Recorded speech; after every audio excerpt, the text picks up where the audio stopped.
Totoo nga ba na susubukan itong SMB na kunin bilang import ang 7-6 na si Taco Falls?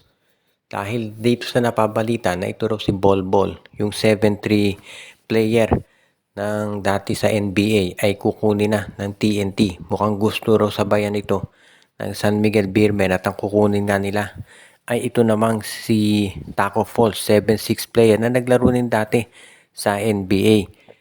Marami daw tinitignan ng mga players ngayon itong SMB. Galing dyan sa NBA dati, katulad nito sila Jalil Okafor. Pero ngayon daw mukhang itong si Taco Falls ang kanilang kinokonsidera para makipag-match up dito sa height na dadalin nitong TNT tropa.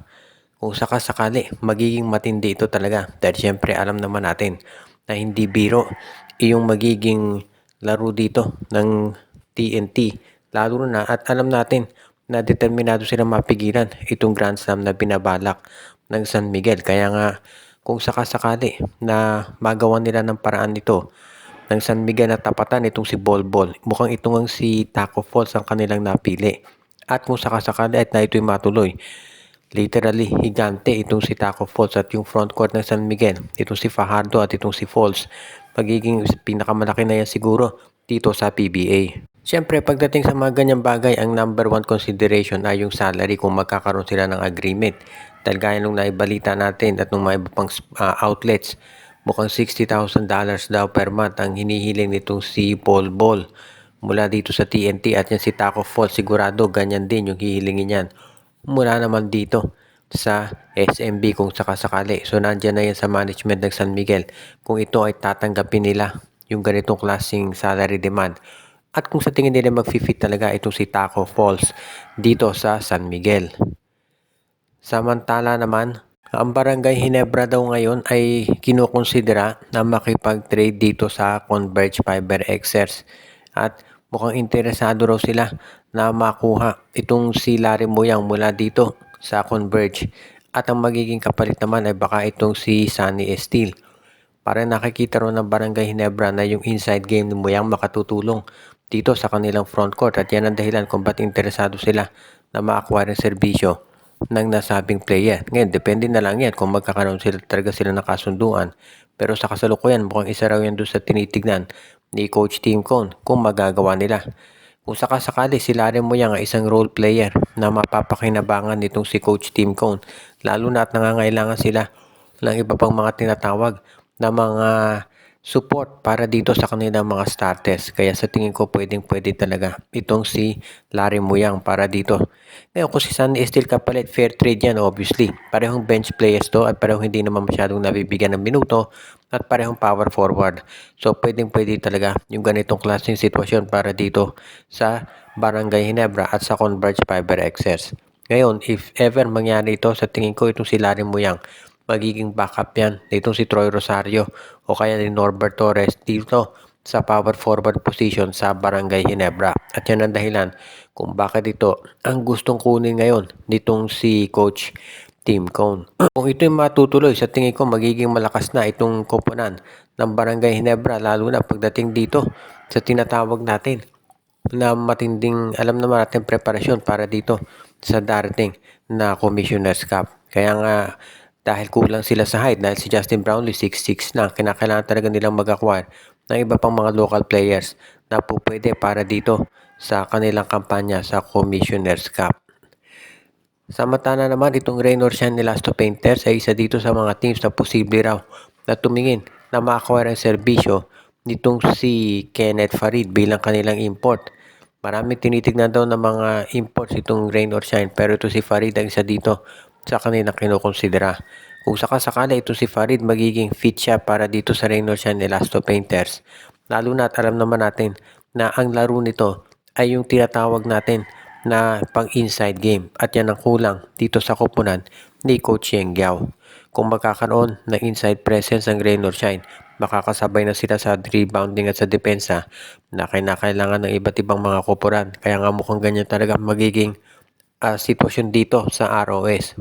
Kung sakasakali na makuha nga ng Rain or Shine itong si Kenneth Farid, meron na silang big man ngayon na may tatapat dito kay Junmar Fajardo, kay Justin Arana at sa iba pang mga big men ng liga na siyang laging nagiging problema nitong rain or shine. Kaya nga itong acquisition nila dito kay Kenneth Farid, sa tingin ko ito'y talagang isa sa mga magiging priority nitong Elasto Painters. Ngayon, depending yung acquisition niya, syempre magdedepende sa salary at baka dyan magka-problema dahil alam natin, itong rain or shine, hindi naman kasing laki yung budget nila kumpara dito sa SMC at sa MVP Groups, maski na sa Converge. So ang resulta nito, baka hindi nila kayanin yung hihilingin salary nito si Farid. Pero kung uubra, sa tingin ko, magiging instant title contender sa Commissioner's Cup itong ROS lalo na. At yung laro ni Farid ay parang swak na swak dito sa Rain or Shine Elasto Painters. Kaya nga sa ngayon, bukod dito sa pagkuha kay Farid, meron din daw mga trades na tinitignan itong si Coach Yeng Giao na makatulong dito sa kanilang lineup.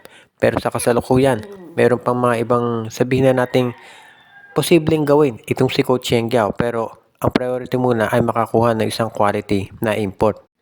Ang Titan Ultra daw ay posibleng gumawa ng isa pang trade dito sa Converge Fiber XS. At mukhang ang isa naman daw tinitignan ngayon nitong Converge na makuha ay itong si Cade Flores. Baka daw ang gawin i-offer nitong Converge dito sa Titan Ultra ay si Cade Flores ay ipapalit dito si Mikey Williams. So, Cade Flores for Mikey Williams ang aalokin daw ng Converge para dito sa koponan ng Titan Ultra. Sa ngayon kasi baka daw itong Titan Ultra tanggapin yan dahil naghahanap sila ng mga additional guards na pwede nila na magamit ngayon. Kaya mukhang babagay talaga to dito sa dalawang koponan. Magiging madali naman yung ganitong klaseng transaksyon lalo na tanam natin na patas naman yung magiging trade dito. So kung sakasakali, okay talaga ang ganitong klaseng lineup para dito sa Titan Ultra at sa Converge. Kung makuha ng Converge si Cade Flores, meron na silang isa pang legitimate center forward na pwedeng maging karelyebo nitong si Justin Arana at si Justin Baltasar. At yan din ang dahilan kung ba't marami ang naniniwala na ito ay magiging sabihin nating isa doon sa pinakamaganda na pwedeng gawin ngayon nitong si Coach Delta Pineda. If ever mangyari yan, wala akong nakikita na magiging problema para dito sa Converge Fiber XS para makumbinse yung PBA board na aprubahan ito.